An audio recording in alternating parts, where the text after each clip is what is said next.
The receipt sat on Amara Bennett's passenger seat like an accusation.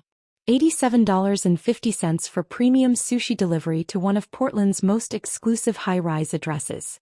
Tip line, $0. She'd driven through a thunderstorm, navigated construction traffic and climbed 32 flights because the freight elevator was broken. Her clothes were soaked. Her phone was dying. And her ancient Honda was making that sound again. The one that meant another expensive repair she couldn't afford. But it was the handwriting beneath the zero that made her hands shake. Penthouse garage. Level P3. Stall 47. You have 3 minutes. Amara stared at the note, her heart hammering. This was Portland. You didn't follow cryptic instructions from strangers who stiffed you on tips. You definitely didn't go to deserted parking garages at 11 p.m. on a Tuesday. But something about those words, the precision, the authority, the underlying urgency, made her hands turn the steering wheel toward the building's underground entrance. The garage was a cathedral of concrete and shadows, fluorescent lights flickering overhead like dying stars. Stall 47 was in the farthest corner, occupied by a black Mercedes that cost more than Amara would earn in 5 years. The car's hazard lights were blinking. Driver's door slightly ajar. And from inside, barely audible over the hum of ventilation systems, came the sound of a baby crying. Welcome back, beautiful souls and midnight dreamers. Before we dive into tonight's story, make sure you hit that subscribe button and drop a comment telling me where you're watching from. Your support keeps these dark romance tales alive, and I love seeing our global family grow with each video. Now settle in. Dim those lights. Get comfortable. Because tonight's story is about a woman who thought a $0 tip was the worst thing that could happen on a delivery shift, until she discovered that sometimes, the most dangerous men leave the most important messages in the strangest places. Let's begin. Amara Bennett, the delivery driver. At 26, Amara Bennett had perfected the art of invisible survival. She worked 3 jobs: morning shift at a bakery, afternoon hours as a medical transcriptionist from her cramped studio apartment, and evenings delivering food for Grubdash. Between those jobs she squeezed in online nursing courses, because her mother's dream had been to see Amara in scrubs, helping people, making a difference. Her mother never got to see it. Breast cancer had taken Simone Bennett 2 years ago, leaving Amara with $47,000 in medical debt and a grief so heavy it sometimes felt like drowning. So Amara worked. She smiled at customers who didn't see her. She drove through storms and traffic. She climbed stairs when elevators broke. She existed in the margins of other people's lives, delivering their comfort while her own life remained perpetually on hold. Tonight had been typical until it wasn't. The Penthouse order had come through at 10:47 p.m., premium sushi from Tsunami, Portland's most expensive Japanese restaurant. The kind of order that usually meant a decent tip, especially for someone willing to make a late-night delivery. Amara had driven carefully through the autumn rain, her windshield wipers struggling against the downpour. The delivery instructions were precise. Penthouse 3201. Use freight elevator. Do not disturb other residents. She'd followed every instruction perfectly. Knocked on the penthouse door. Waited. A man had answered, tall, devastating, Korean, wearing a suit that probably cost more than her car. Dark eyes that seemed to calculate the exact worth of everything they saw. He'd taken the food without a word, without eye contact, and closed the door in her face before she could even offer the customary, enjoy your meal. And then she'd seen the receipt. The zero. The note. Now she stood in a parking garage, staring at a car with a crying baby inside, and tried to make sense of what was happening. Kong Min-jae, the dragon. Kong Min-jae had learned 3 essential truths by the time he was 12 years old. 1. Power wasn't inherited, it was taken and held through superior force and strategic brilliance. 2. Everyone wanted something, and if you controlled what they wanted, you controlled them. 3. Love was the greatest weakness a man in his position could possess. At 34, he'd built an empire that stretched from Seoul to San Francisco. On paper, Kong Industries was a legitimate import-export business specializing in luxury goods and technology. In reality, Min-jae controlled the flow of high-end contraband throughout the Pacific Northwest. Stolen art, conflict diamonds, designer counterfeits so perfect that even experts couldn't tell the difference. He'd inherited the organization from his father at 22, after the old man's heart attack, that everyone knew was assassination. Min-jae had consolidated power with ruthless efficiency, eliminating rivals and securing alliances through a combination of strategic marriages, calculated violence, and an almost supernatural ability to predict his enemies' moves. He didn't make mistakes. He didn't show weakness. He didn't let anyone close enough to matter. And then Seo-yoon had happened. His wife, beautiful, ambitious, connected to the Choi family in Seoul. The marriage had been strategic, a merger of two powerful organizations. Min-jae had expected efficiency, partnership, maybe even respect. He hadn't expected her to get pregnant. Hadn't expected to feel something when his daughter was born. A tiny, perfect creature who looked at him with complete trust and made his carefully controlled heart crack open despite every defense he'd built. He definitely hadn't expected Seo-yoon to try to kill him. The betrayal had been elegant in its simplicity. Poison in his evening whiskey, slow-acting enough that symptoms would seem like natural illness. But Min-jae's food taster, a loyal man who'd served his father, had insisted on testing everything Min-jae consumed. The taster had died instead. Painfully, fully. And Min-jae had made sure Seo-yoon understood exactly what happened to people who betrayed the dragon. She'd fled back to Seoul with half his organization's secrets and a vendetta that would burn for years. The Choi family had declared war. And Min-jae had been left with a 9-month-old daughter and the cold certainty that love was indeed the most dangerous weakness of all. Tonight someone had tried to kill him again. A bomb in his usual car, sophisticated enough that only his driver's paranoid insistence on checking the vehicle had saved them both. The explosion had taken out half the parking garage. Min-jae had barely escaped with his daughter in his arms, his security scattered, his enemies closing in. He'd made it to his backup vehicle with Ji-woo crying in her car seat. But his security detail was dead or missing. His safe houses were potentially compromised.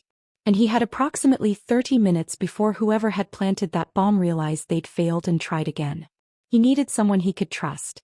Someone with no connection to his world. Someone invisible. The delivery girl who'd knocked on his door 20 minutes ago had been perfect. Hardworking, unremarkable, exactly the kind of person no one would suspect of harboring the city's most wanted target. So he'd written the note, set the trap, and prayed that his read on her character was accurate. Because Kang Min-jae was betting his daughter's life on the compassion of a stranger who had every reason to leave them both to burn.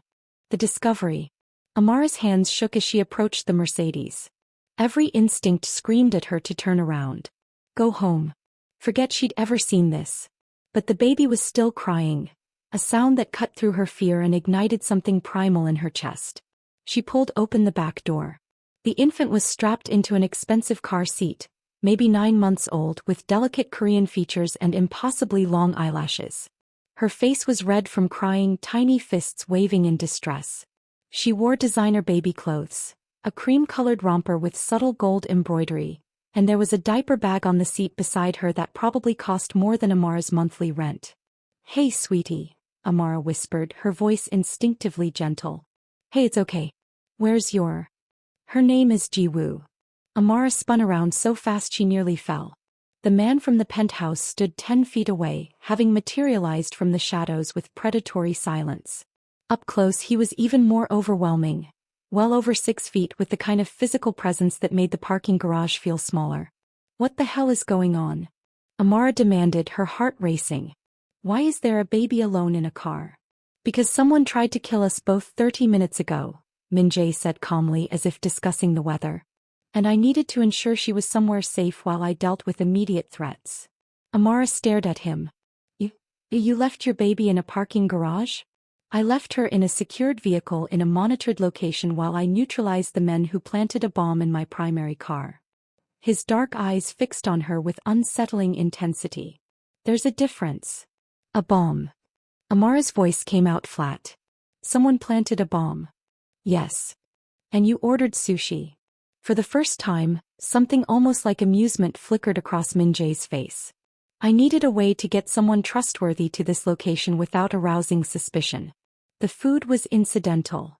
Trustworthy. Amara laughed, the sound slightly hysterical. You don't even know me. I know enough. Min-jae moved closer and Amara fought the urge to step back. You work 3 jobs to pay off your mother's medical debt. You're 26, studying to be a nurse, no criminal record, no connections to any organization that would make you a security risk. You have a perfect delivery rating because you actually care about doing your job well. Amara's blood ran cold. How do you? I run background checks on everyone who enters my building, Min-jae interrupted. It's standard procedure. That's insane. That's survival. He glanced at Jiwoo, who had stopped crying and was now watching them both with wide, curious eyes. I need your help. No. The word came out before Amara could think. Whatever this is, whatever you're involved in, I want no part of it. Unfortunately, you're already involved. Min-jae's tone remained calm, but Amara heard the steel beneath it. The men who tried to kill me saw you enter my building. They have surveillance. They know you made a delivery to my penthouse. So they'll assume you're connected to me. They'll come after you to get information or to use you as leverage, or simply to send a message. Min-jae pulled out his phone, swiped to show her a photo. That's what they did to my last courier. He had nothing to do with my business, but they didn't care. Amara looked at the image and immediately wished she hadn't. The brutality was unmistakable. Oh God, she whispered. I can protect you, Min-jae continued. But only if you help me first. Help you how? Take Jiwoo somewhere safe. My security team is compromised, my safe house is potentially monitored. But a delivery driver taking a baby to a friend's house? That's invisible. That's perfect. Amara looked at the infant in the car seat. This tiny, perfect child who hadn't asked to be born into whatever nightmare her father inhabited. Jiwoo smiled suddenly, a gummy, delighted expression that made Amara's heart clench.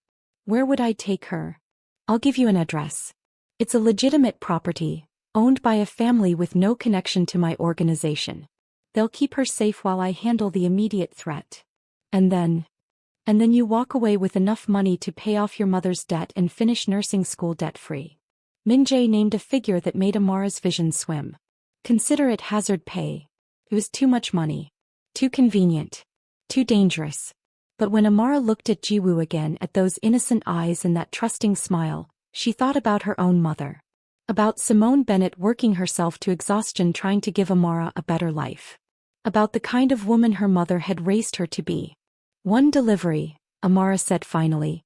I take her to your safe location, I leave her with your people, and then I'm done. We never see each other again. Agreed. Min-jae's relief was almost imperceptible, but Amara caught it.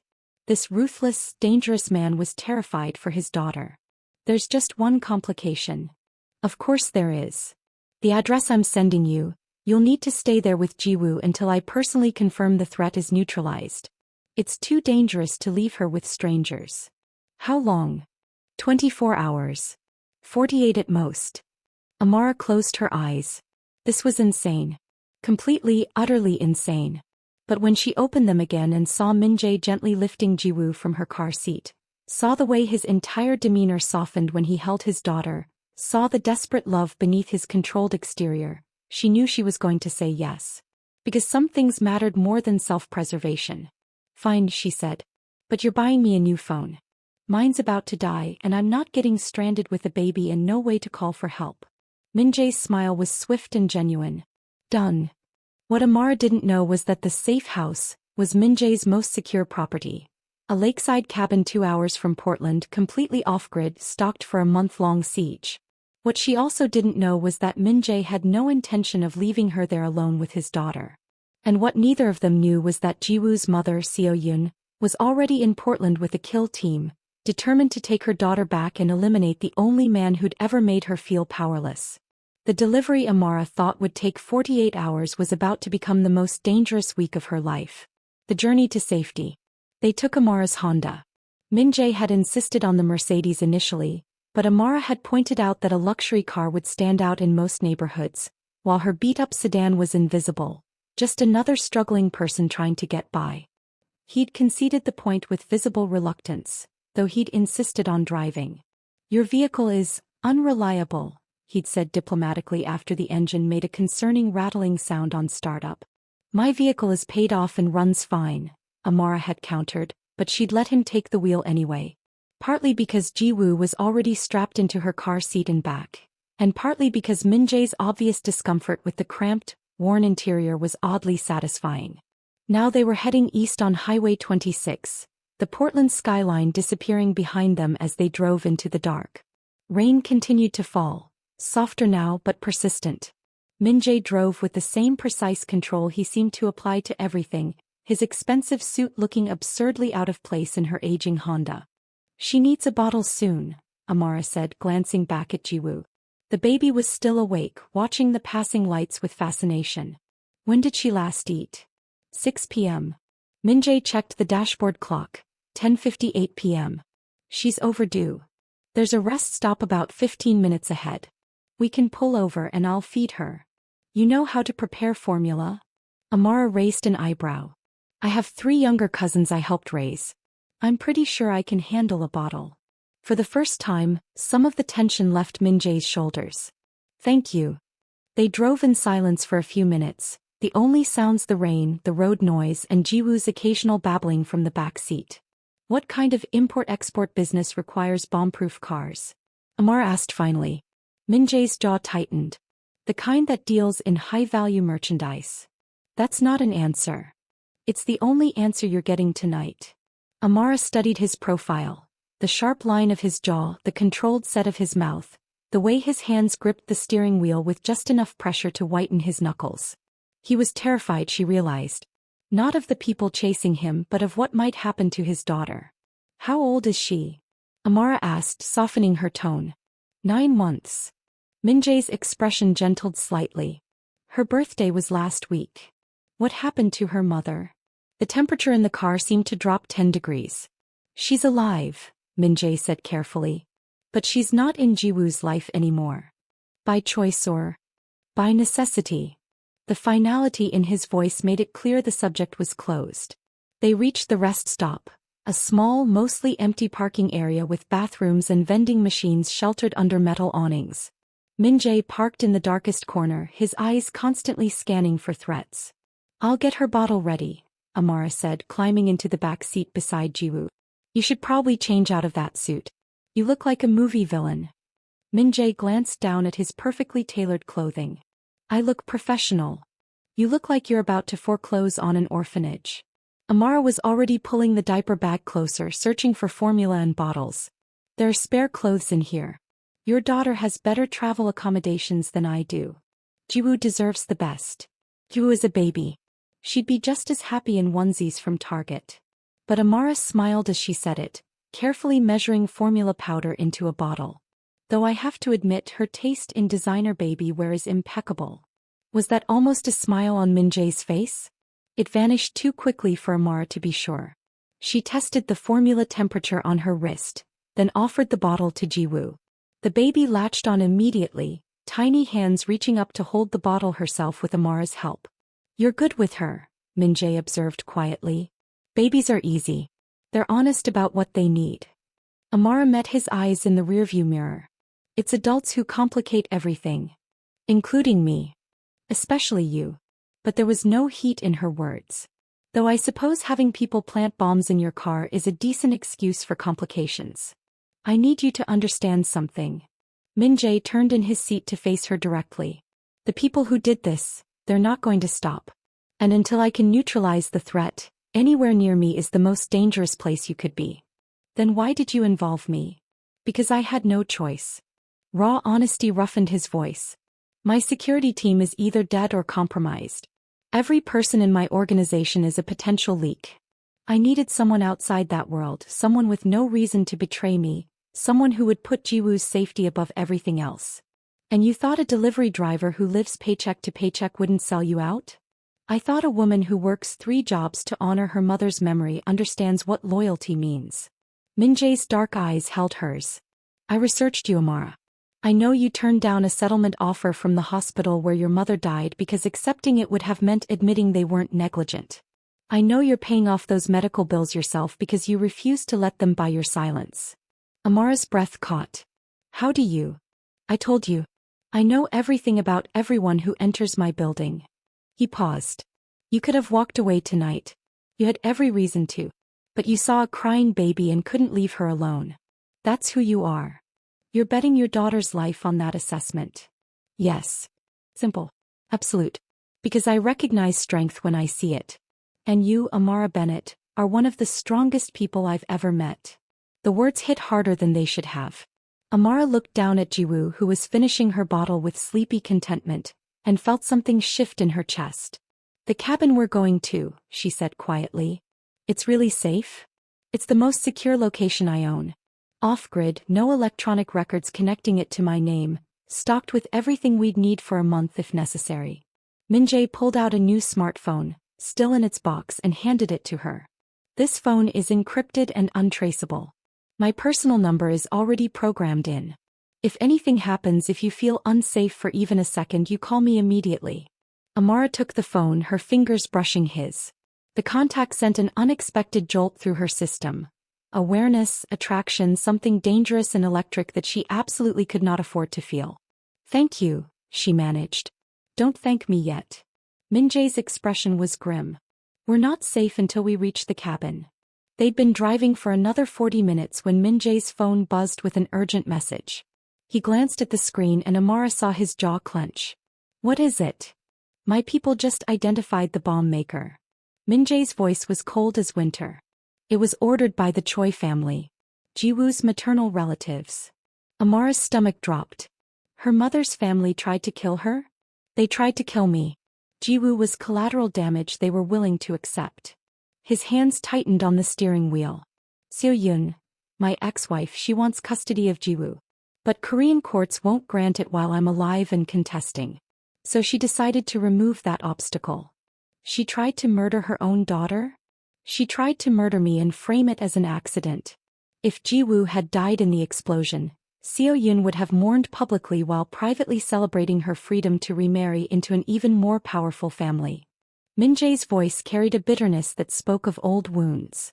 I told you love was a weakness. I didn't tell you it could also be a weapon.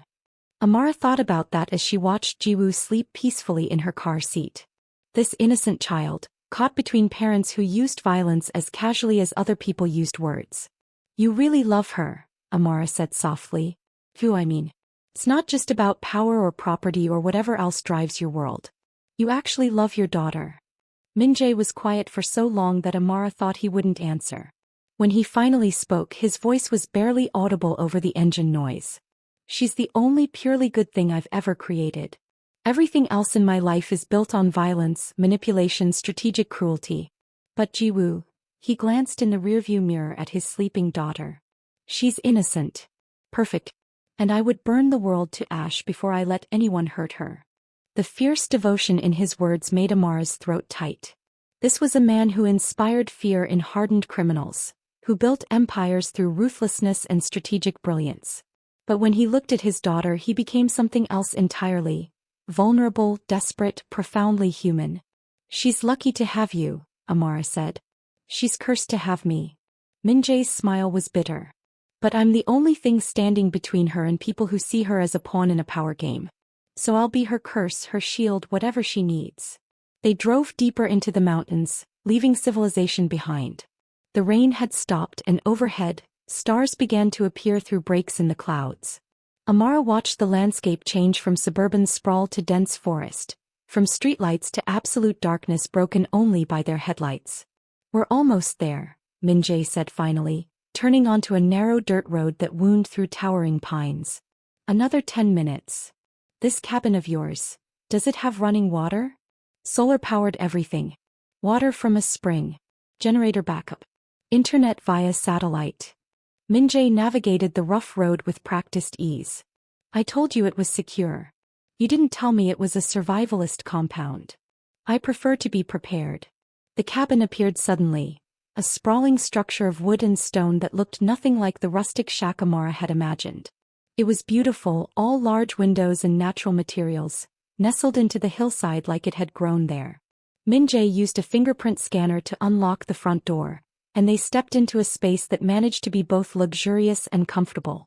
Exposed beam ceilings, a massive stone fireplace, furniture that looked expensive but lived in. There are 3 bedrooms upstairs, Min-jae said, carrying Jiwoo's car seat inside. The master has an attached nursery where Jiwoo normally sleeps when we're here.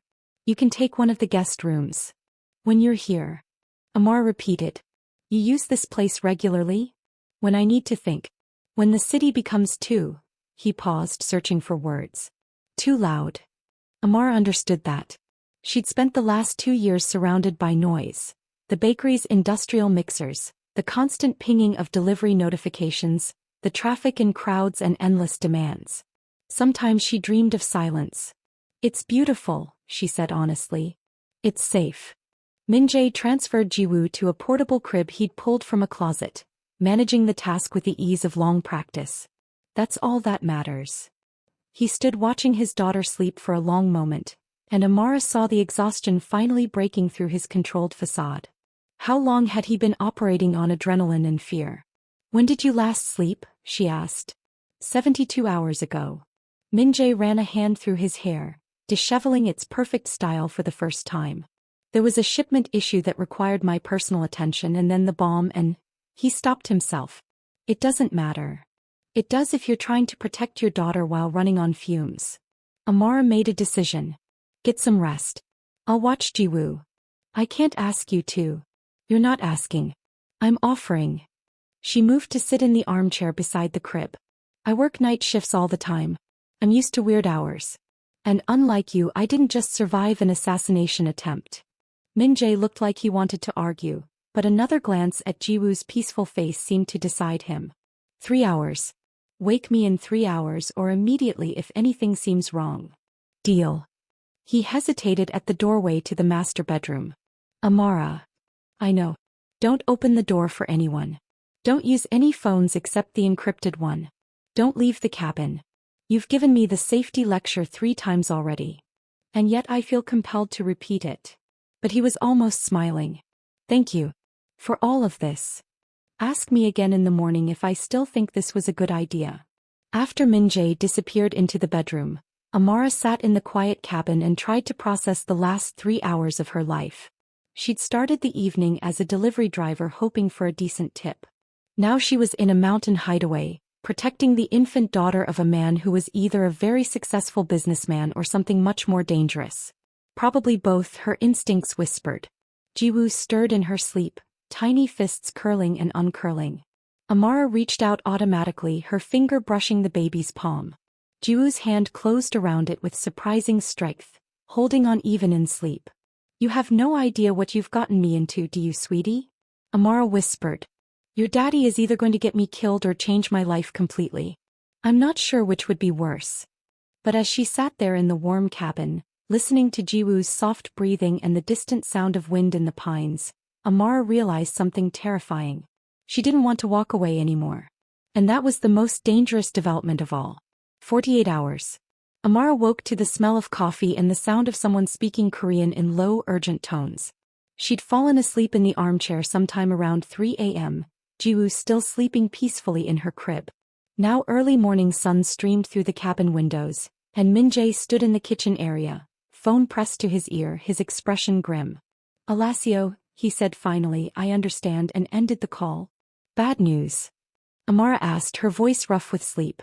Min-jae turned, and she saw he'd changed into dark jeans and a black Henley that somehow made him look even more dangerous than the expensive suit had. Seo-yoon is in Portland. She arrived last night with a private security team. Your ex-wife? Yes.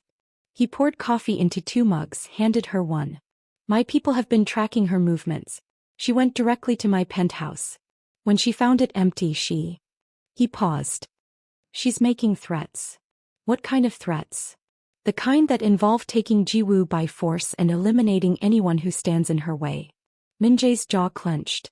Including you once she identifies you as someone I've trusted with my daughter. Amara's hands tightened around the warm mug. She knows about me? She knows someone helped me escape last night. She has people reviewing security footage tracking my movements. It's only a matter of time before they identify you. He met her eyes. I'm sorry. I've put you in more danger than I intended. You warned me this could happen. Knowing something intellectually is different from facing the reality. Min-jae moved to check on Jiwoo, who was just starting to wake up, making soft cooing sounds. If you want to leave now, I can arrange transportation back to Portland. My people will provide protection until the situation is resolved. Amara thought about it. About her studio apartment, her 3 jobs, her carefully constructed life of invisible survival. About walking away from this cabin, from Jiwoo's sweet smile, from the complicated, dangerous man who'd somehow seen her as someone worth trusting. "I'm staying," she said. Min-jae's relief was visible. "Thank you. Don't thank me yet. I haven't agreed to anything beyond getting through the next 48 hours. But they both knew she was lying. The day developed its own rhythm. Min-jae worked from the cabin's office space, conducting business via encrypted video calls while monitoring multiple security feeds on an array of screens. Amara took care of Jiwoo, feeding, changing, playing with the baby who seemed delighted by this new person in her life. "She likes you," Min-jae observed around noon, watching Amara stack blocks for Jiwoo to knock down with gleeful enthusiasm. "She's usually cautious with strangers. I'm good with kids. They don't have hidden agendas." Amara rebuilt the tower. "Unlike adults.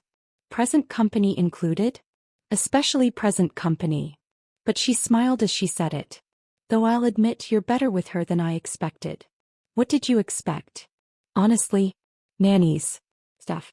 The kind of hands-off parenting wealthy people tend toward." Amara watched him scoop Jiwoo into his arms when she started fussing, the gesture automatic and tender. "But you actually know what you're doing."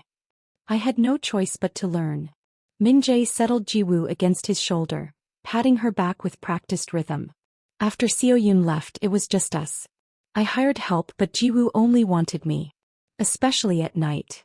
So the powerful businessman learned to change diapers. The powerful businessman learned that nothing in his empire mattered as much as making sure his daughter felt safe. He pressed a kiss to Jiwoo's forehead. "Power is meaningless if you have no one to protect." The statement hung in the air between them, weighted with significance Amara wasn't ready to examine. "I should make lunch," she said, standing abruptly. "What does she usually eat?" They spent the afternoon in surprising domestic harmony. Min-jae worked while Amara took care of Jiwoo, but he found reasons to emerge from his office every hour, checking on the baby, bringing Amara coffee, asking questions about her nursing studies that suggested genuine interest.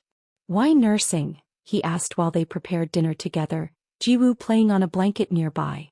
"Why not medical school, given your academic record?" Amara paused in chopping vegetables. "How do you know about my academic record?" "I told you. I'm thorough in my research." "That's concerning." "That's practical." Min-jae took the knife from her hand with surprising gentleness. "You're doing it wrong. Hold it like this." He guided her hand, his fingers warm against hers, his body close enough that she could smell his cologne, something woody and expensive and entirely too distracting. "I know how to chop vegetables," Amara protested, but she didn't pull away. "You know how to chop them slowly. I'm showing you efficiency." His breath ghosted against her ear. "Answer my question. Why nursing instead of becoming a doctor?" Amara focused on the cutting board, trying to ignore the way her pulse had quickened. "Medical school costs money I don't have. Time I don't have. Besides, my mother was a nurse.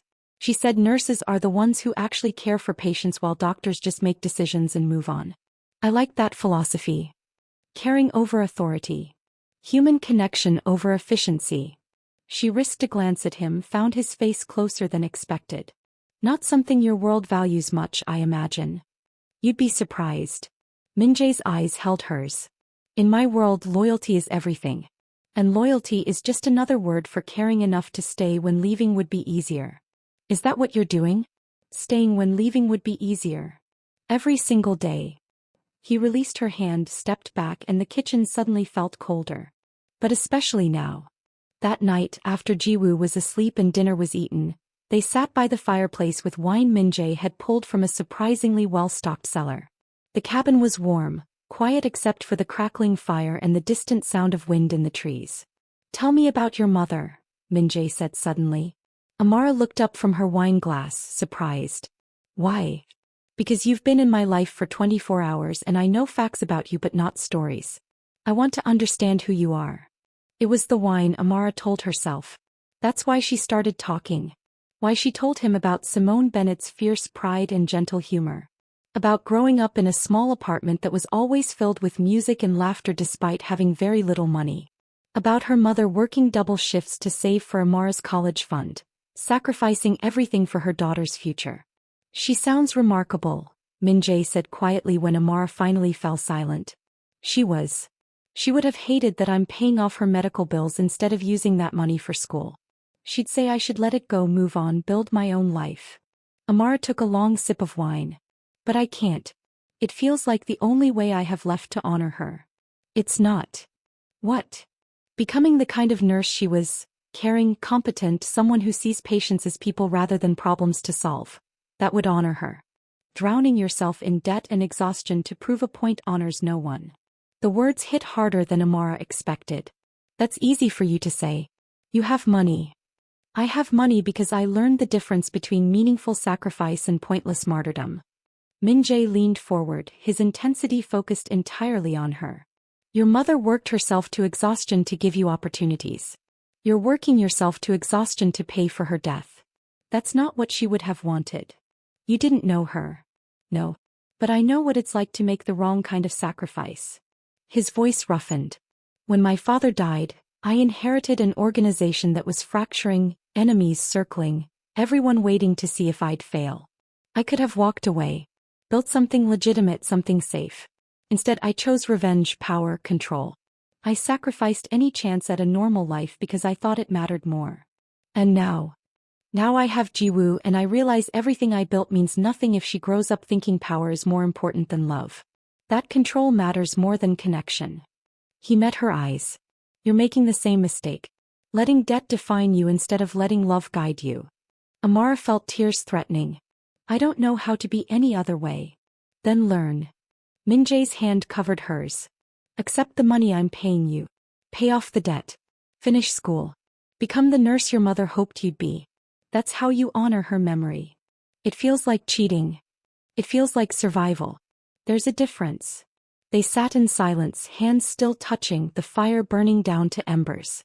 Amara wanted to pull away, to retreat behind her walls of independence and self-sufficiency.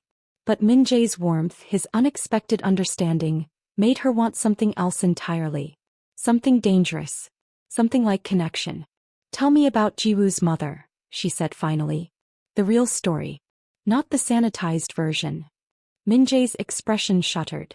That's not a conversation for tonight. When then? When you're ready to hear that the man you're starting to trust is capable of terrible things. When you understand that I'm not the hero in any version of my story. I already know that.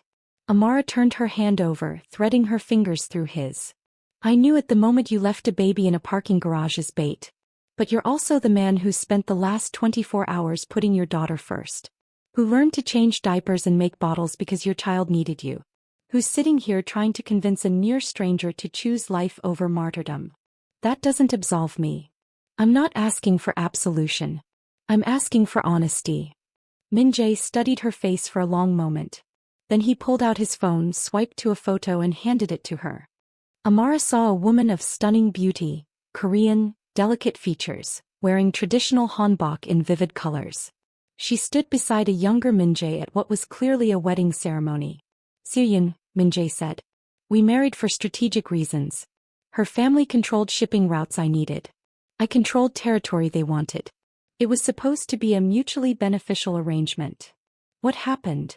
I fell in love with her. The admission came out rough, painful. I thought if I was devoted enough, attentive enough, she might grow to care for me too. Instead, she saw my feelings as weakness and tried to use them to destroy me. Amara's heart clenched. The bomb. The bomb was just her most recent attempt. Before that, it was poison, blackmail, attempts to turn my own people against me. She spent 2 years systematically trying to eliminate me while I kept hoping she'd change. Min-jae's jaw tightened. I was a fool. You were a man in love. Same thing. He took the phone back, swiped to delete the photo. When she got pregnant, I thought maybe the baby would make a difference. That she'd feel something for our child even if she felt nothing for me.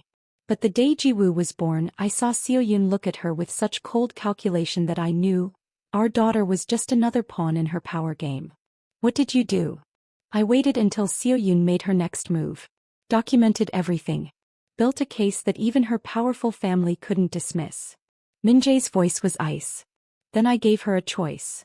Leave quietly and retain her reputation, or stay and face criminal charges that would destroy her family's standing. She chose to leave. She chose survival. But she's been planning her revenge ever since. He stood abruptly, moved to the window overlooking the dark forest. That's who I am, Amara. A man who married for power, who loved unwisely, who will destroy anyone who threatens what's mine. You should be terrified of me. Amara stood too, crossed to stand beside him. I should be. But I'm not. Why? Because I've spent the last 2 years taking care of people who didn't see me. Working jobs where I was invisible. Building a life where I mattered to no one. She touched his arm, felt the tension beneath her fingers. And then you looked at me like I was someone worth trusting. Like my compassion was a strength instead of a weakness. Like I mattered. You do matter. So do you. Amara turned him to face her. You're not the villain you think you are. You're a father protecting his daughter. A man trying to survive in a world that doesn't leave room for soft things. And yes, you're dangerous and probably morally compromised and definitely not someone I should be. She stopped herself. Min-jae's eyes darkened. Should be what? Wanting to kiss. The confession hung between them, electric and impossible. Amara. I know. Bad idea. You're my temporary employer. I'm your daughter's babysitter. We're in a crisis situation. Every reason this is a terrible idea. Every reason, Min-jae agreed. But he was moving closer. We should be sensible. Absolutely. His hand came up to cup her face. I should go to bed. Alone. You should. His thumb traced her lower lip. Min-jae. He kissed her. It started gentle. Barely a brush of lips, a question more than a demand. But when Amara leaned into him, when her hands fisted in his shirt and pulled him closer, gentle became something else entirely. Min-jae kissed like he did everything else. With complete focus, devastating precision, and an intensity that stole Amara's breath. His hands threaded into her hair, tilting her head to deepen the kiss. His body was solid and warm against hers. And the sounds he made, low, hungry, almost desperate, sent heat pooling through her system. When they finally broke apart, both breathing hard, Amara saw her own shock reflected in his eyes. That was, she started. A mistake, Min-jae finished. But he didn't let her go. A beautiful, terrible mistake. We can't do this. No. You're my employer. Temporarily. You have enemies who want you dead. They've wanted that for years. It's not a new problem. Despite everything, Amara laughed. You're insane. Probably. Min-jae's smile was crooked, genuine. But for the first time in years I feel something besides responsibility and anger. You make me feel human. Hopeful. He pressed his forehead against hers. You make me want things I thought I'd given up on. And that's more dangerous than any bomb. They stood like that for a long moment, neither willing to move, to break the fragile connection that had formed between them. We should sleep, Amara said finally. Separately. In different rooms. With locked doors. Agreed. But neither of them moved. It was Jiwoo's cry from the nursery that finally broke the spell. Min-jae stepped back immediately, his expression shifting to concern.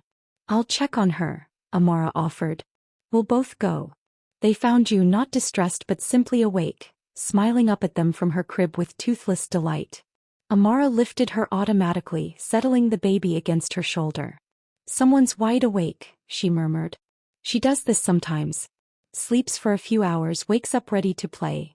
Min-jae moved to stand beside them, his hand automatically reaching to stroke Jiwoo's back. I usually walk her around until she tires out again. Want company? Always.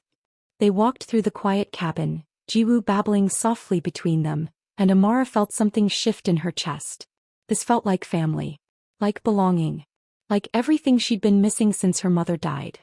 And when Min-jae looked at her over his daughter's head, his expression soft and open in a way she suspected few people ever saw, Amara knew she was in serious trouble. Because somewhere between the parking garage and this moment, she'd stopped seeing Kang Min-jae as her temporary employer and started seeing him as something else entirely. Someone she could love. Someone who could destroy her. Possibly both. The text came at 4:47 a.m. on their second morning at the cabin. Amara woke to the sound of Min-jae's phone buzzing urgently, followed by his sharp intake of breath. She'd fallen asleep on the couch after helping him walk Ju back to sleep, and now she sat up groggily to find him standing by the window, his face illuminated by the phone's glow, his expression carved from stone. What is it? she asked, fear already tightening her chest. Min-jae didn't answer immediately. He was reading something, his jaw clenching tighter with each passing second. When he finally looked up, his eyes held a fury so cold it made Amara shiver. They found you, he said quietly. Seo Yoon's team identified you from security footage. They know your name, your address, everything. How much of everything? Enough to know you're the weakness they can exploit. He swiped to show her a photo, her apartment building taken from across the street with a timestamp from 3 hours ago. They've been watching your place. When you didn't come home, they assumed I'm hiding you somewhere. Amara's stomach dropped. My neighbors are fine. My people have been monitoring the situation remotely. No one's been hurt. Min-jae's voice was tight with controlled rage. Yet, what does that mean? He pulled up another message, this one containing a video file. When he pressed play, Amara saw a woman she recognized from the wedding photo. Seo Yoon, still beautiful, standing in what looked like an expensive hotel suite. The woman spoke in Korean first, her voice cold and precise. Then she switched to English, her accent cultured and sharp. Min-jae, I know you're watching this. I know you have my daughter hidden somewhere with your new pet. The contempt in her voice when she said, pet, made Amara's blood boil. So here's my offer. Return Jiwoo to me by noon today and I'll let your delivery girl live. Keep hiding my daughter, and I'll make sure Amara Bennett experiences every method of pain my family has perfected over 3 generations. Seo Yoon smiled, and it was the coldest thing Amara had ever seen. You have 6 hours to decide whether your pride is worth her life. Choose wisely. The video ended. Amara felt her breath coming too fast, panic threatening to overwhelm her carefully maintained composure. She's serious. Completely. Min-jae was already moving, pulling out weapons from hidden compartments Amara hadn't known existed. Seo Yoon doesn't make empty threats. Then give her what she wants. Give her Jiwoo. Min-jae froze, turned to face her with an expression of absolute incredulity. What? You heard me. Amara stood, forcing herself to remain calm despite the terror clawing at her insides. Give Seo Yoon custody of Jiwoo. Whatever legal battle you're fighting, it's not worth. Stop. The single word carried such authority that Amara's mouth snapped shut. You don't understand what you're suggesting. I understand that a baby shouldn't be used as a weapon in your war. Jiwoo isn't a weapon. She's my daughter. Min-jae crossed the space between them in 3 strides. And Seo Yoon doesn't want custody because she loves her child. She wants custody because Jiwoo represents billions in inheritance rights, control over my organization if something happens to me, and leverage over every business deal I make for the next 18 years. That's still her mother. Her mother tried to smother her when she was 2 months old. The words hit Amara like a physical blow. What? Min-jae's hands were shaking slightly, the first time she'd seen his control crack completely.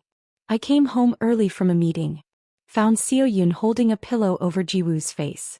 She said it would look like Sid's. That we could try again, have a son next time, someone more useful to her family's plans. Amara felt bile rising in her throat. Oh my God.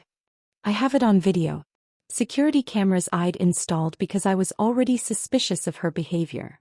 Min-jae's voice was hollow. That's how I got her to leave quietly. That's why she'll never have legal custody. And that's why I will do anything, to keep Jiwoo away from her.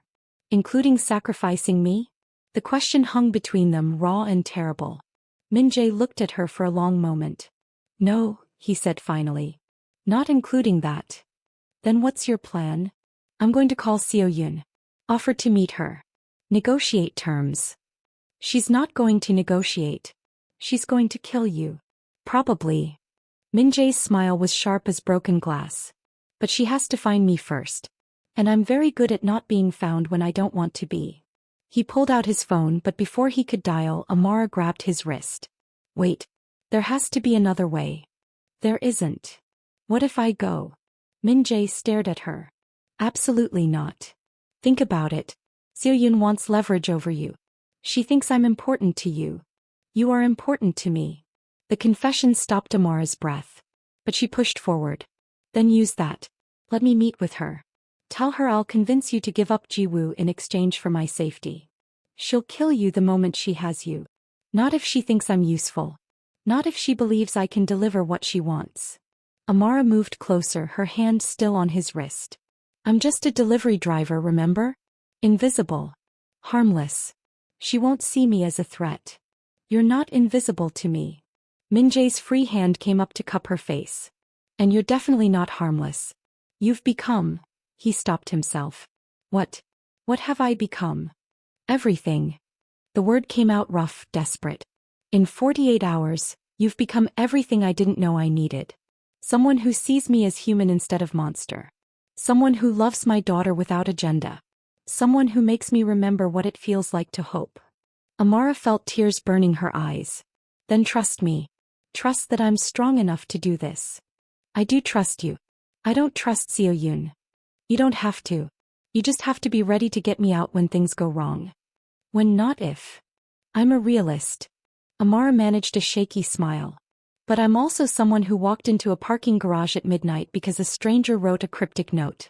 Clearly, good judgment isn't my strongest trait. Despite everything, Min-jae laughed. A short, pained sound. You're insane. I learned from the best. They stood there, her hand on his wrist, his hand on her face, both knowing this was a terrible idea and neither able to think of a better alternative. If I agree to this, Min-jae said quietly, you follow my instructions exactly. You wear a tracker. You carry a weapon.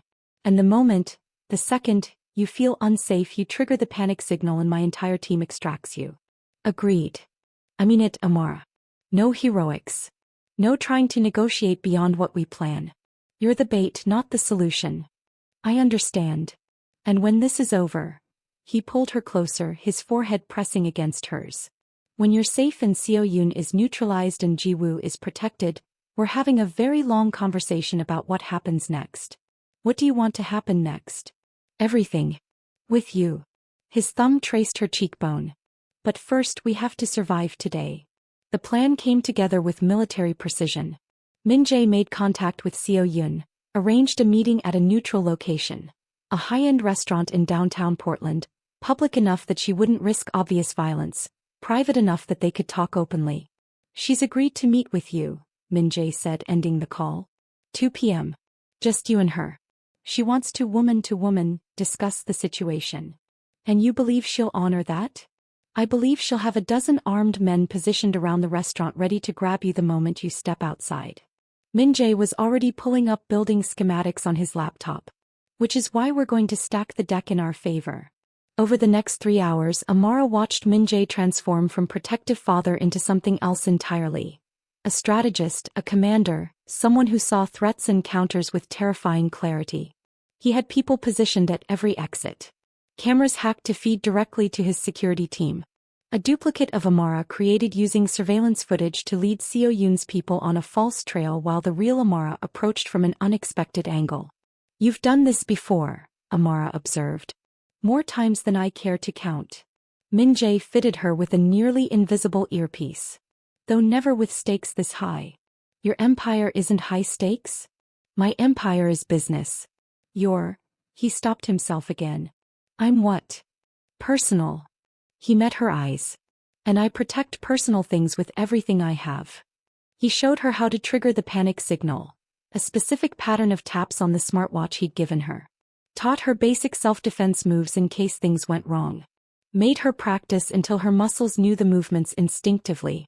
Remember, he said as they prepared to leave the cabin, Seo-yoon is going to try to provoke you. Make you angry, make you scared, make you do something stupid. Don't give her the satisfaction. What if she threatens you? Or Ji-woo? Then you smile and remind her that I have video evidence of attempted infanticide that will destroy her reputation and her family's standing if anything happens to any of us. Min-jae's expression was ice. Seo-yoon operates on calculated self-interest. As long as hurting us costs her more than it benefits her, we're safe. And if the calculation changes? Then you run and I burn her entire world down. The certainty in his voice should have terrified Amara.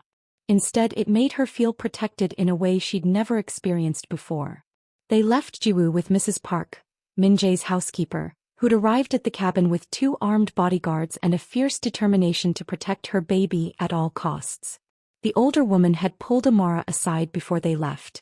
You take care of our Min-jae, she'd said in heavily accented English. He acts strong but his heart, she'd pressed her hand to her chest.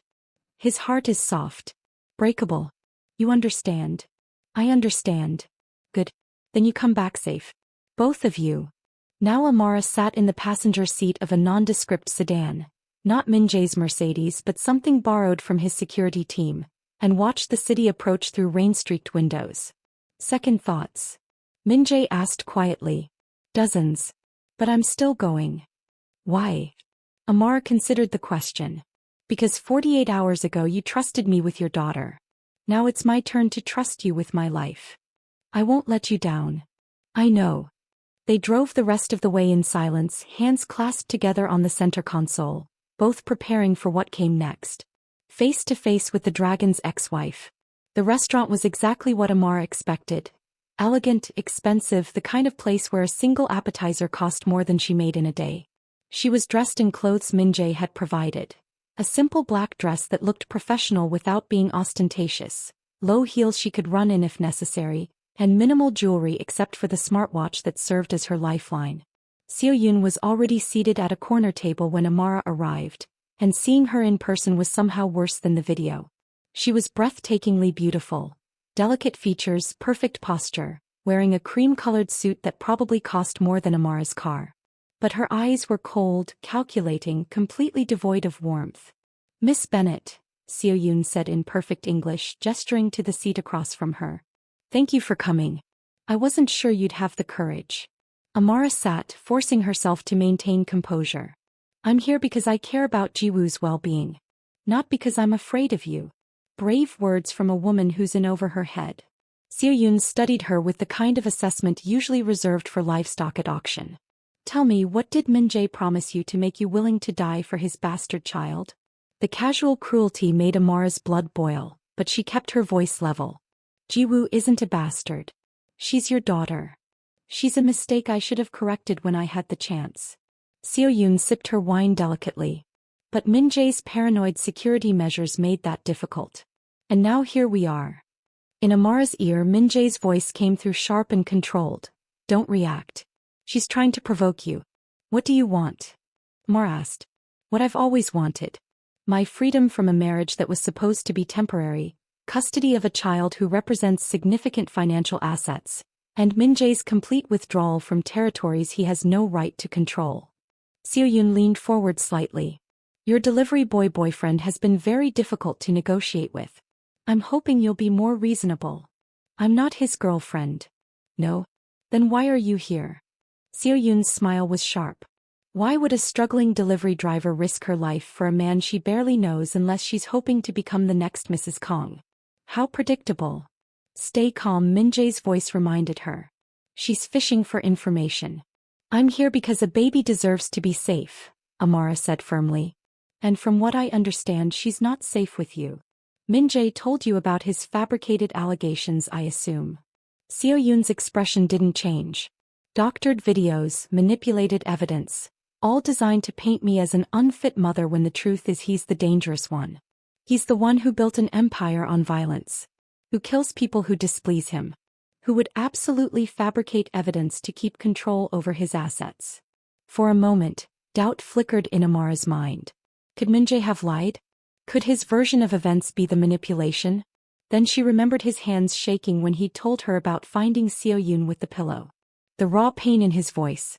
The way he held Jiwoo like she was the most precious thing in existence. I don't believe you, Amara said quietly. Of course you don't. You're already under his spell. Seo-yoon's eyes glittered with something cruel. Let me tell you what's really going to happen, Miss Bennett. You're going to go back to Min-jae and convince him to sign custody papers. In exchange, I'll allow him to maintain his current territories and I won't have you killed. Everyone wins. Except Jiwoo, who loses her father. Jiwoo gains access to her maternal family's resources and protection. She'll be raised properly, educated in Seoul, married into an appropriate family when she comes of age. She'll have everything. Except love. Love.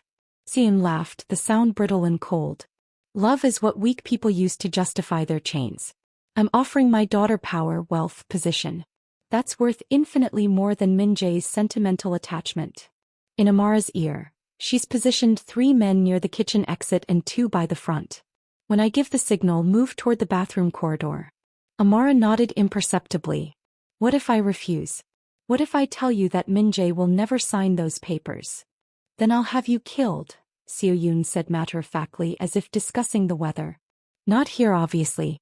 That would be messy. But you'll have an accident. Your apartment will burn. Your car will malfunction.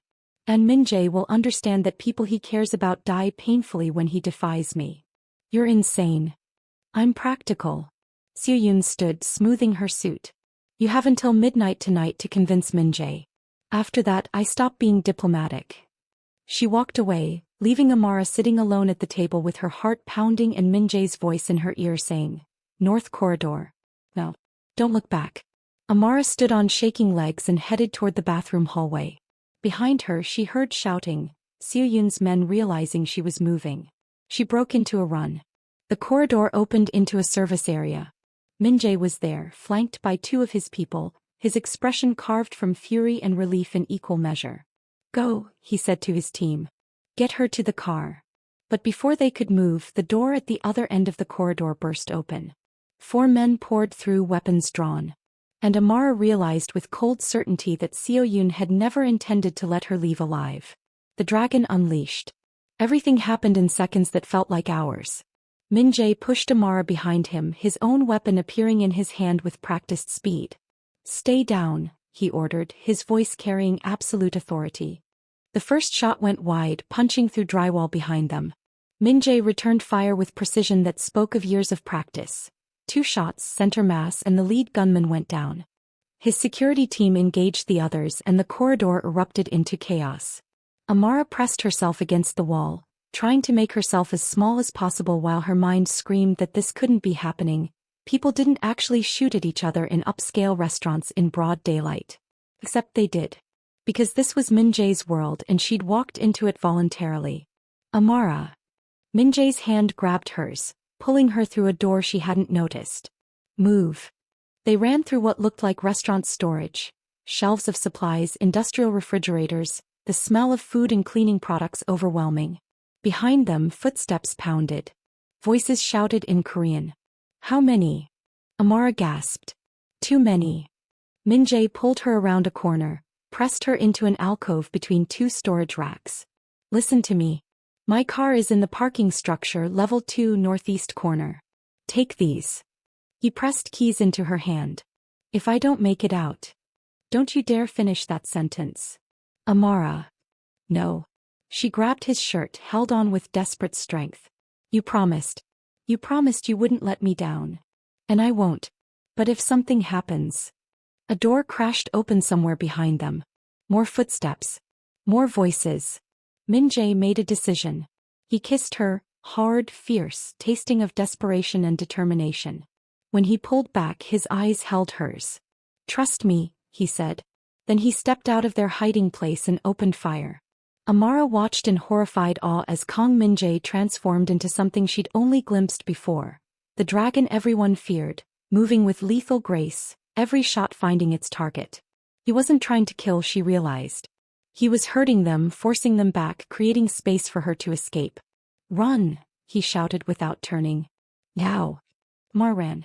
She burst through a fire exit into the parking structure, her heels clicking on concrete, her breath coming in ragged gasps. The car was exactly where Min-jae said it would be. A black SUV that looked armored and battle-ready. She fumbled with the keys, dropped them, retrieved them with shaking hands. Got the door open. Slid into the driver's seat. The engine roared to life and for a moment Amara considered driving away. Getting to safety. Letting Min-jae's people handle the situation. Then she heard gunfire echo through the parking structure, and she knew she couldn't leave him.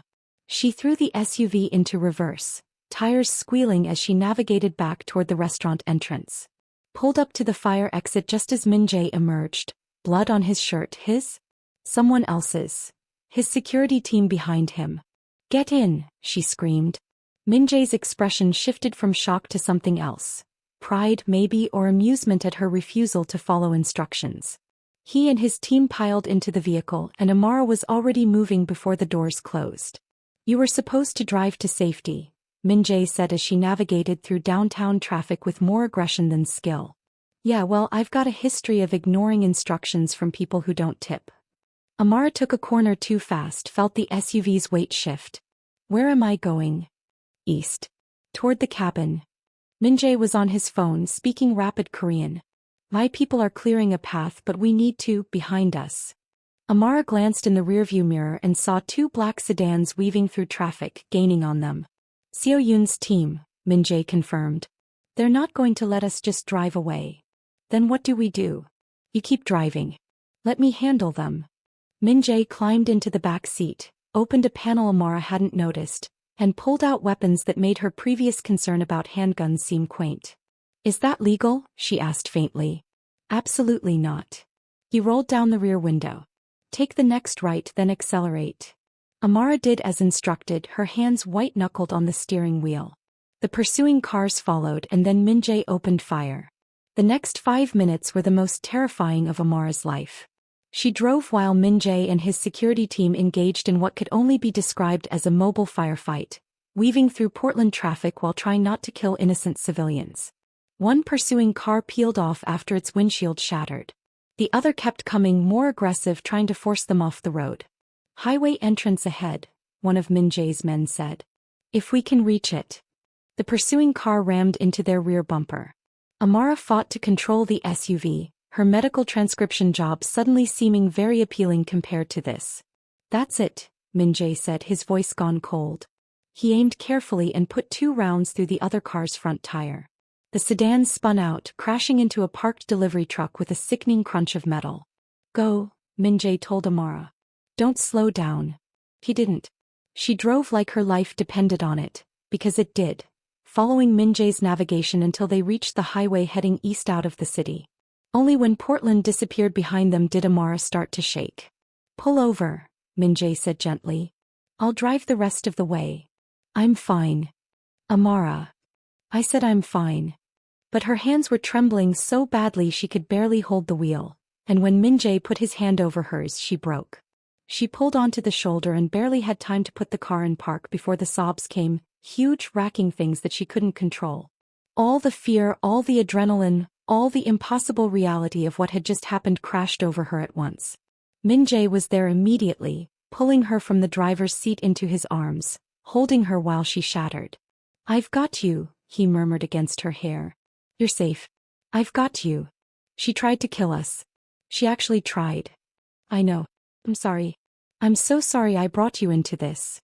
Amara pulled back enough to look at him, seeing the blood on his shirt, the cut on his cheek, the absolute devastation in his eyes. Is it over? She asked. Is she going to stop? No. Min-jae's honesty was brutal. Seo-yoon doesn't stop. She'll regroup, try again, keep coming until one of us is dead. Then what do? We end it. His hands cupped her face. Tonight. Before she can threaten you or Jiwoo ever again. How? I'm going to give her exactly what she wants. A meeting. Just the 2 of us. No security, no witnesses. And when she thinks she's won. His smile was terrible. I'm going to show her why crossing the dragon was the last mistake she'll ever make. Amara should have been horrified. Should have argued against whatever he was planning. But when she thought about Seo-yoon's cold eyes, her casual threats, her willingness to kill an innocent delivery driver just to send a message, something hard and fierce settled in Amara's chest. What do you need me to do? Min-jae's expression shifted, surprise, then respect, then something deeper. I need you to stay with Jiwoo. Keep her safe while I handle this. And if something goes wrong? Then you take my daughter and you run. There's money in a safety deposit box. He pulled out a key, pressed it into her hand. Enough to start over anywhere in the world. New identities, new lives. You make sure Jiwoo grows up safe and loved and far away from all of this. Min-jae. Promise me, Amara. Promise me that if I don't come back you'll protect her. Amara looked at the key in her palm, felt the weight of what he was asking. To become Jiwoo's mother, her protector, her entire world if Min-jae failed. I promise, she whispered. But you're coming back. You have to come back. Why? Because She stopped herself, the confession too big, too dangerous. Because you what? Because I love you, you idiot. The words burst out before she could stop them. I've known you for 48 hours and I love you, and that's completely insane and probably just adrenaline and fear talking, but it's true. So you don't get to go on some suicide mission. You don't get to make me fall in love with you and then leave me alone. Min-jae stared at her. Then he laughed, a sound of pure, startled joy. What's so funny? Amara demanded. The fact that I've spent 2 days trying not to feel this, trying to convince myself it was just gratitude or attraction or anything except. He kissed her, deep and thorough and absolutely certain. I love you too. And that's the most terrifying, wonderful thing that's happened to me in years. So don't go. Don't face her alone. I have to. It's the only way to end this cleanly. He rested his forehead against hers. But I will come back. Because you're right, I don't get to make you love me and then abandon you. That would be terrible villain behavior. Despite everything, Amara laughed. The worst. So I'll end this tonight. Neutralize Seo-yoon. Make sure she can never threaten us again. And then I'm going to take you and Ji-woo somewhere safe. Somewhere we can build a life that isn't defined by violence and strategy. Where the most dangerous thing we face is deciding what to have for dinner. That sounds impossible. 6 months ago, falling in love with a delivery driver would have seemed impossible. But here we are. They sat there on the highway shoulder holding each other while the sun set, and Min-jae's security team discreetly gave them privacy. And Amara tried to memorize this moment. The feeling of his arms around her, the beat of his heart against hers, the impossible hope that maybe, somehow they could survive this. The Dragon's Gambit. The meet was set for midnight at the same warehouse where Seo-yoon's family stored their illegitimate imports. Neutral ground, or as neutral as anywhere in this world could be. Min-jae had sent Amara and Ji-woo back to the cabin with his most trusted security detail. Mrs. Park had clucked over the baby, fed her, put her to bed with lullabies in Korean. And Amara had sat in the nursery watching Ji-woo sleep, trying not to think about what was happening 2 hours away. He'll come back, Mrs. Park said, appearing in the doorway with tea. Min-jae always comes back. You can't know that. I raised him from a boy. The older woman settled into the rocking chair beside Amara. After his mother died, his father brought him to me. Said make him strong. So I did. But I also taught him what his father never understood. That strength isn't just about winning. It's about knowing what's worth fighting for. And what's worth fighting for? Mrs. Park gestured to the sleeping baby. Family. Love. The people who see you as human, not just powerful. She patted Amara's hand. You make him human again. He'll fight to come back to that. Amara wanted to believe her. But as midnight approached and her encrypted phone stayed silent, fear clawed at her chest with increasing urgency.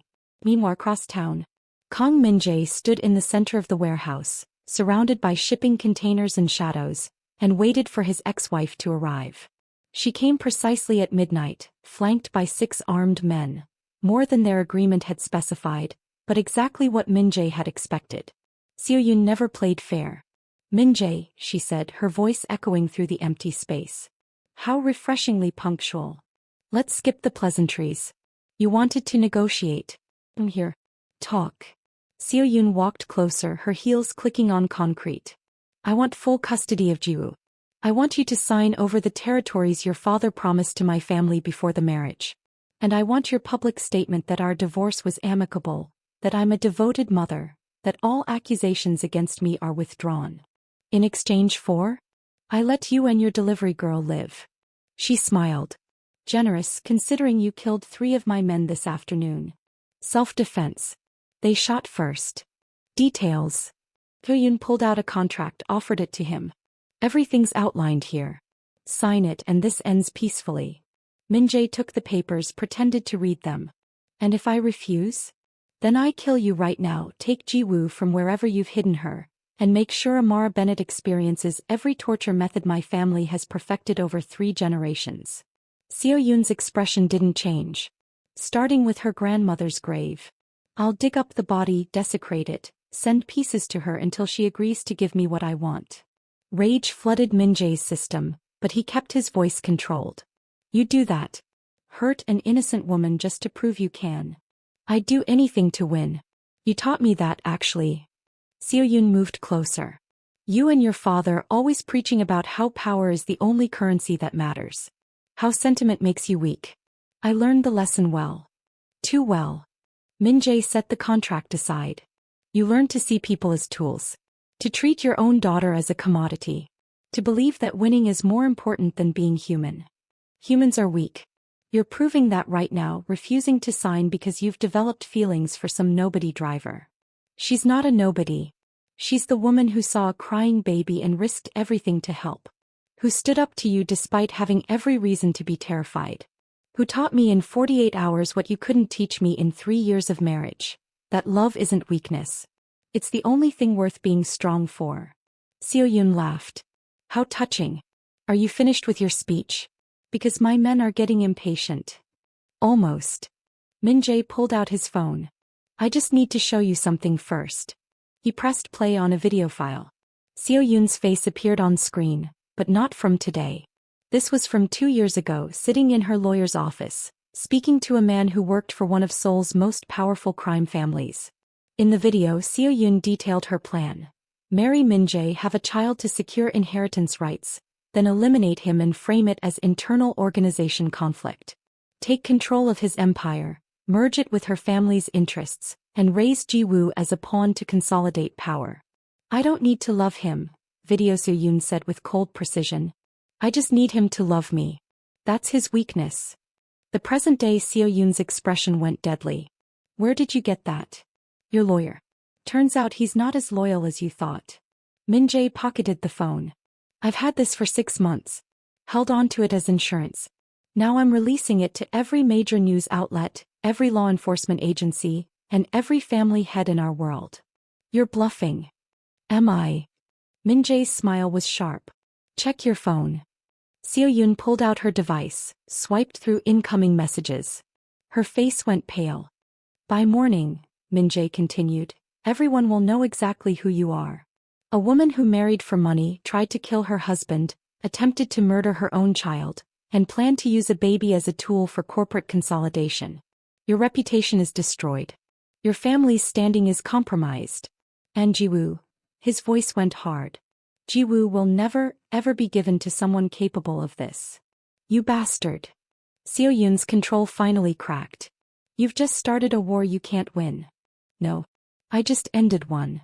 Min-jae gestured, and from the shadows a dozen of his people emerged, his real security team, positioned since before Seo-yoon arrived.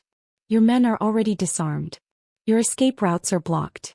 And unless you want to add resisting arrest to your charges, I suggest you cooperate with the authorities who are about to arrive. As if on cue, sirens wailed in the distance. Seo-yoon stared at him with pure hatred. This isn't over. Yes, it is. You have 2 choices. Go quietly, accept whatever legal consequences come from this, and maybe rebuild some fraction of your life after you serve your time. Or fight, make this worse, and I guarantee you'll spend the rest of your life in a cell knowing that Ji-woo grew up happy and loved and completely free of your influence. She's my daughter. No. Min-jae's voice cut like a blade. She's the child you tried to kill. You gave up any claim to her the moment you put that pillow over her face. Now she's mine. And Amara's. And she's going to grow up knowing what real love looks like. Police vehicles surrounded the warehouse. Officers poured in. And Seo-yoon, for the first time in her life, had no move left to make. As they led her away in handcuffs, she looked back at Min-jae one last time. You think you've won. But you've just made her a target. Every enemy you have will see that delivery girl as your weakness. Let them try. Min-jae's smile was terrible and certain. I've protected entire territories. You think I can't protect the woman I love? Amara's phone rang at 1:47 a.m. He grabbed it immediately, heart pounding. Min-jae. It's over. His voice was rough with exhaustion and relief. Seo-yoon is in custody. The evidence is public. She'll never threaten us again. Amara's knees went weak. She sank into the rocking chair, pressing her hand to her mouth to hold back sobs. You're okay? You're not hurt. I'm fine. Tired. Ready to come home. Pause. I'm coming home to you, Amara. If you'll have me. Always. The word came out fierce, certain. Come home. He arrived 3 hours later, looking exhausted and bloodied and absolutely beautiful. Amara met him at the door and threw herself into his arms with enough force that they both stumbled. Easy, he laughed, holding her tight. I'm not as invincible as I pretend to be. You're bleeding. Just a scratch. Soo-yoon got one last hit in before the police arrived. He cupped her face, kissed her with desperate relief. But I'm here. I'm safe. We're safe. Ji-woo is sleeping peacefully, completely unaware that her father just saved her from a lifetime of being used as a pawn. Min-jae leaned his forehead against Amara's. It's really over. They stood like that for a long moment, just holding each other, feeling the weight of the last 72 hours finally lifting. What happens now? Amara asked eventually. Now. Min-jae pulled back to look at her. Now I do something I've never done before. I choose the life I want instead of the life I inherited. What does that mean? It means I'm transitioning my organization to complete legitimacy. No more gray areas, no more operations that require armed security and bulletproof cars. Just honest business. His thumb traced her cheekbone. It means I'm moving out of Portland. Somewhere quieter. Safer. Where Ji-woo can grow up without armed guards. Min-jae. It means I'm asking you to come with us. To be part of our family. To let me spend the rest of my life proving that the dragon can learn to be gentle when he's with the right person. Amara's breath caught. Are you? I'm asking you to marry me. He said it simply, no flourish, just raw honesty. I know it's too fast. I know we've only known each other 3 days. I know I'm asking you to give up everything familiar and trust a man whose world is built on violence. But I love you, Amara. And I want to build something better with you. You really mean this? I've never been more serious about anything in my life. Amara thought about her cramped apartment, her 3 jobs, her carefully constructed life of survival and invisible suffering. Thought about her mother's dream of seeing her become a nurse who made a difference. Then she thought about Ji-woo's smile. About Mrs. Park's fierce loyalty. About Min-jae holding his daughter with such tender devotion. About the family they could build together, chaotic and complicated and absolutely real. Yes, she said.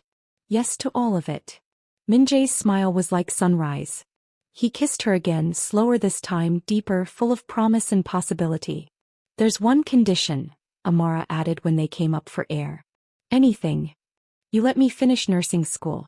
Pay off my mother's debt like you promised. And when we move to wherever we're moving, I get to work. To help people. To honor my mom's memory the way she would have wanted. Deal. Though I have to warn you. What? You'll have to deal with my family's tendency to solve every problem by throwing money at it. Mrs. Park will try to spoil you. My business associates will treat you like royalty. And Ji-woo, he glanced toward the nursery where his daughter slept. Ji-woo will expect you to be her mother in all the ways that matter. I can live with that. Amara laced her fingers through his. I can live with all of it as long as you're there too. I'm not going anywhere. You're stuck with me. Good. They stood there in the quiet cabin, the first light of dawn beginning to paint the sky outside. And Amara thought about how 72 hours ago, she'd been a delivery driver hoping for a decent tip. Now she was standing in the arms of a man who'd shown her that sometimes the greatest treasures came with $0 receipts and cryptic notes. That danger could lead to safety. That falling in love with a dragon meant learning to dance with fire. And that family wasn't always the one you were born into. Sometimes it was the one you chose, the one you fought for, the one you built from broken pieces and desperate hope and the courage to trust someone completely. Hey, Min-jae said softly. What are you thinking? That my mother would have liked you. Once she got over the initial shock of the whole organized crime thing. He laughed. I would have liked her too. Any woman who raised you must have been extraordinary. She was. Amara rested her head against his chest. She taught me that when you find people worth protecting, you protect them with everything you have. Even if it's terrifying. Even if it changes everything. Smart woman. The smartest. She tilted her head up to kiss him. And she'd be happy knowing I found someone who protects me the same way. Always, Min-jae promised. From now until forever I'll protect you. Both of you. From the nursery, Ji-woo made a soft sound, not crying, just waking up, ready to start a new day. Our daughter's awake, Amara said, testing out the words. Our daughter. Min-jae's smile was brilliant. Then let's go be a family. They walked together into the nursery, where Ji-woo greeted them with a gummy smile and reaching arms. Amara lifted her from the crib, settling the baby against her hip with natural ease. Min-jae's arm came around them both, creating a circle of warmth and protection. "Good morning, beautiful girl," Amara murmured to Jiwoo. "Guess what? You're stuck with me now. I hope that's okay." Jiwoo babbled happily and grabbed Amara's hair with delighted determination. "I think that's a yes," Min-jae observed. "Good. Because I'm not going anywhere." They stood there as the sun rose fully, painting the cabin in gold light. And Amara realized that this messy, complicated, absolutely perfect family was exactly what she'd been searching for all along. She'd risked her job to help a crying baby in a parking garage.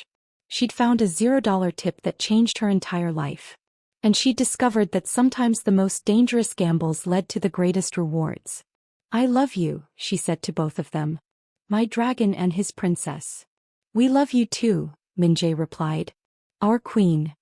And as Jiwoo laughed and the morning sun filled their home with light, Amara Bennett, soon to be Amara Kong, knew with absolute certainty that she'd found exactly where she belonged.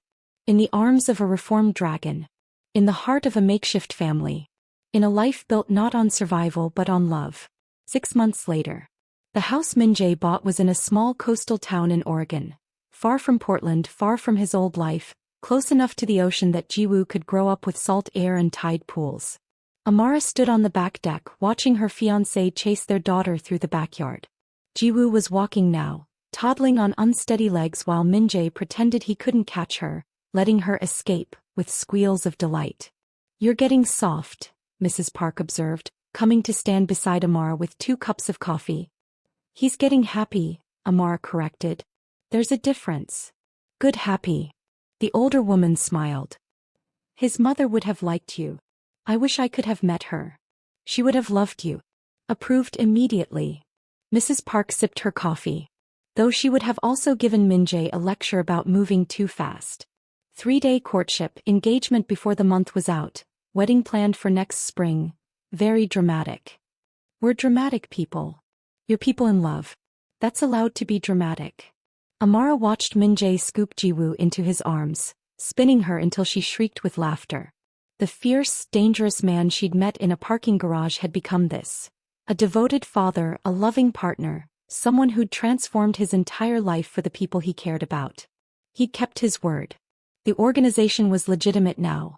Import, export that actually meant import, export.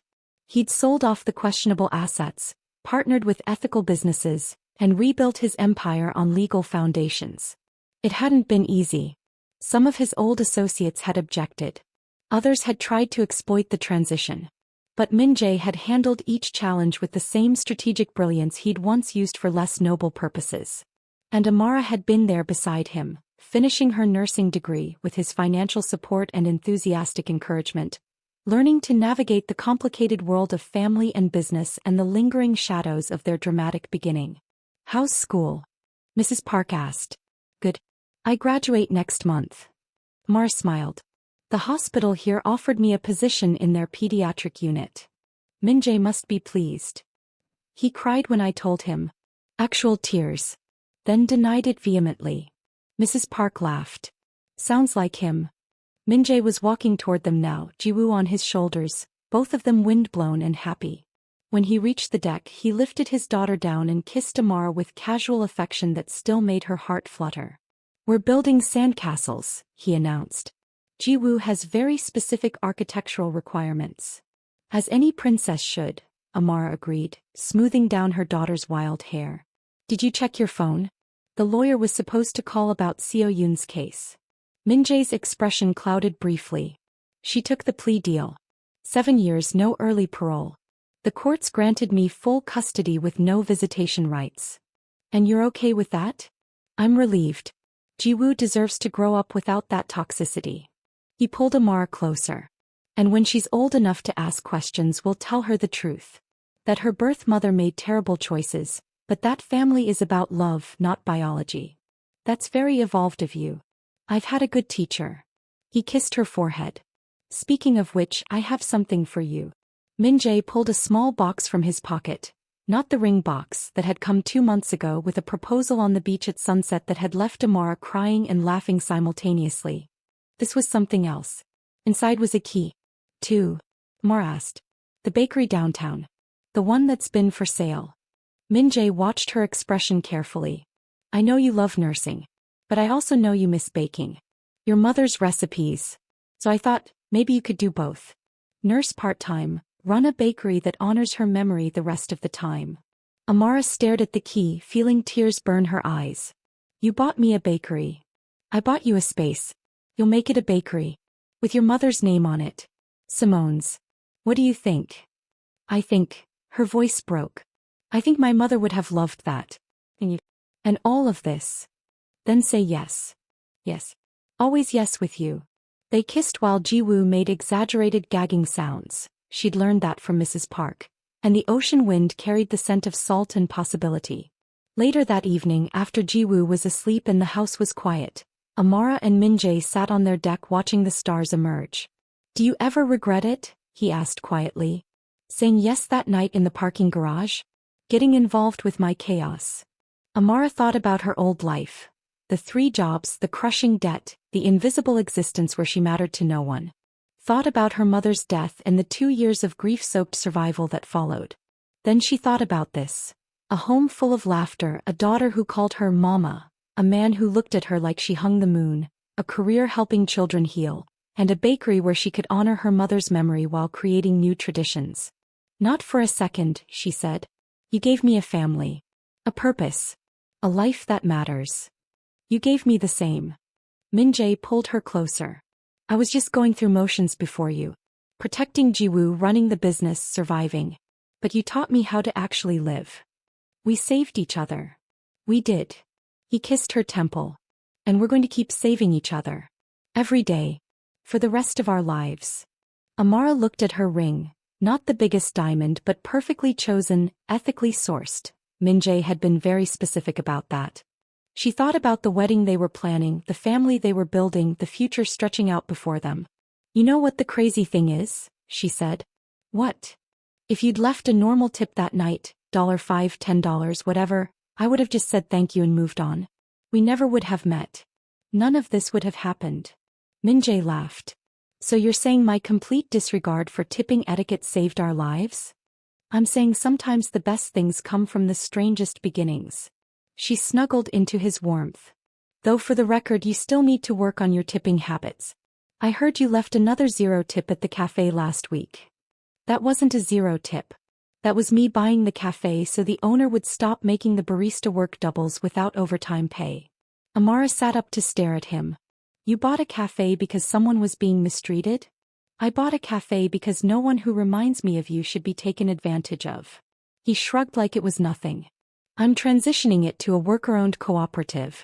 Everyone gets profit share. You're such a dragon. I'm your dragon. Yes. You are. They sat there as the night deepened, the ocean whispered against the shore, and somewhere inside their home, Ji-woo slept peacefully, safe and loved and completely unaware that her family's origin story involved parking garages, $0 tips, and the kind of impossible love that only happened in the best kind of stories. Amara thought about that night 3 months ago, standing in rain, seeing a message scrawled on a receipt, making the choice to trust a stranger with cryptic instructions. She'd risked everything. And gained everything. Hey Min-jae, she said softly. Thank you. For what? For leaving that note. For trusting me with you. For loving me even though it was dangerous and impractical and probably the worst strategic decision you've ever made. Min-jae turned to face her fully, his eyes soft in the starlight. Amara, marrying you is the best strategic decision I've ever made. Because strategy is about securing what matters most. And you... He kissed her, slow and sweet and full of promise. You matter most. We matter most, Amara corrected. All 3 of us. All 3 of us, he agreed. And as they sat there planning their future, the wedding, the bakery, the life they'd build together, Amara sent a silent thank you to whatever force of the universe had brought her to that parking garage on that rainy night. She'd found a baby abandoned in a car. She'd found a $0 tip with a hidden message. She'd found a love that defied logic and probability and every reasonable expectation. And she'd found her family. The dragon, his princess, and the delivery girl who'd been brave enough to answer the call when it came. Together they'd built something beautiful. Something that started with a 0. And became infinite. And that's where we'll leave Amara, Minjae, and little Jiwoo, building their impossible family from the wreckage of danger and the foundation of trust. What did you think of tonight's story? Did the $0 tip revelation hit you as hard as it hit me? Drop a comment below and let me know your favorite moment. Was it the parking garage discovery? The restaurant shootout? Or that final confession when Amara told Minjae she loved him despite knowing him for only 48 hours? If you enjoyed this journey from delivery driver to Dragon's Queen, make sure you hit that like button and subscribe for more dark romance stories where love is dangerous, protection is everything, and sometimes the best things in life come with the worst first impressions. Share this video with someone who believes in love that defies logic and families that choose each other. Until next time, beautiful souls, stay fierce, stay fearless, and remember, sometimes the most important deliveries have nothing to do with food. Sweet dreams and dangerous hearts. I'll see you in the next story.